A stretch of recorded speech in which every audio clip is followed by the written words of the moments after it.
apakah semua orang langsung bisa misalnya peserta didiknya itu bisa beradaptasi secara sistem digital nggak sih?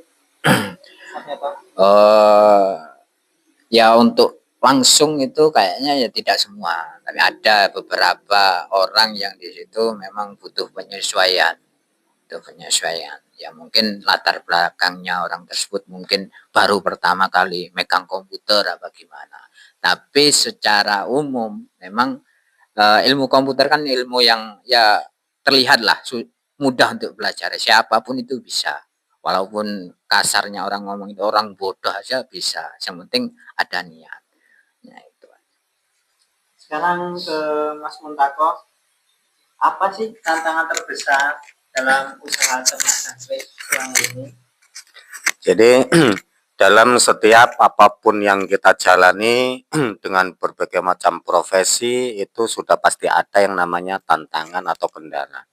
Kalau untuk tantangan atau kendala ternak jangkrik ini ada sih, diantaranya yaitu bisa saja gagal panen atau panen melimpah tidak seperti biasanya sehingga kita kesulitan dalam memasarkan atau dalam penjualan itu. Penyebab gagal panennya itu seperti apa? Jadi kita kan beli bibit itu berupa telur. Nah, jadi telur itu kita ramkan manual, kemudian kita tunggu sampai menetas. Nah, menetas itulah terkadang bisa menetas full, terkadang ada apa namanya menetas dengan tidak sempurna atau bahkan hanya sekian persen itu menjadikan gagal panen. Dari menetasnya itu ya? Iya, gagal menetas sehingga tentunya gagal panen seperti itu. Oke, baik. Kalau dibandingkan siapa yang lebih cuan sih menurut panjenengan semua? Bisnis online, bisnis kursus menggunakan teknologi atau ternak jangkrik yang tidak menggunakan teknologi? Saya dulu yang menjawab. Kalau dikasih pertanyaan seperti itu mungkin dari tingkatan rasa bersyukur kita tentunya ya. Saya sendiri kebetulan yang menjalani usaha dengan cara konvensional ya karena memang saya melakukan atau menekuni hal itu kemudian kok menurut saya menghasilkan ya menurut saya lebih cuan gitu. Oke, baik, sekarang Mas Nyoto. Ya untuk masalah cuan atau tidaknya sebenarnya dalam berbisnis itu tergantung kita lingkungan kondisi. Kalau memang di situ memang lingkungannya itu memang banyak orang yang membutuhkan kebutuhan yang sifatnya seperti pakan burung, jangkrik dan yang lainnya ya mungkin lebih cuan itu.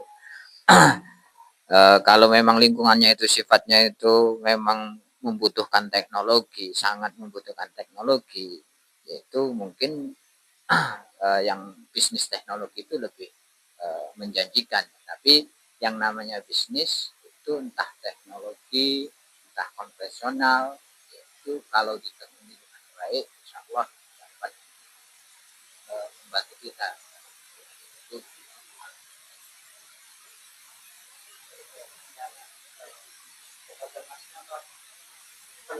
Bagaimana pendapat sampean tentang bisnis yang belum menggunakan teknologi seperti bisnisnya Mas Muntako itu kan tidak menggunakan teknologi, bisnis konvensional? Ya sebenarnya yaitu kembali lagi tergantung pasar. Kalau kita melayani pasar yang konvensional saja sudah mencukupi dan sudah kewalahan apalagi sampai kewalahan itu ya tidak perlu lagi kita untuk pemasaran secara teknologi. Tapi kalau memang kita memang targetnya itu tinggi, makanya kita umpamanya 1 bulan kita bisa jual 1 kintal, pingin 2 kintal sampai 1 ton, mungkin bisa dikembangkan lewat teknologi.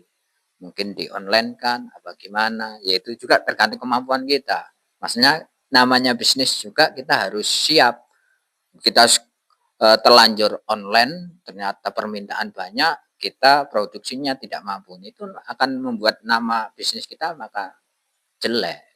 Nah, makanya ya sebelum kita mengembangkan bisnis kita juga harus hitung-hitung bagaimana kita produksinya, bagaimana kita kira-kira pasarnya, siap apa tidak,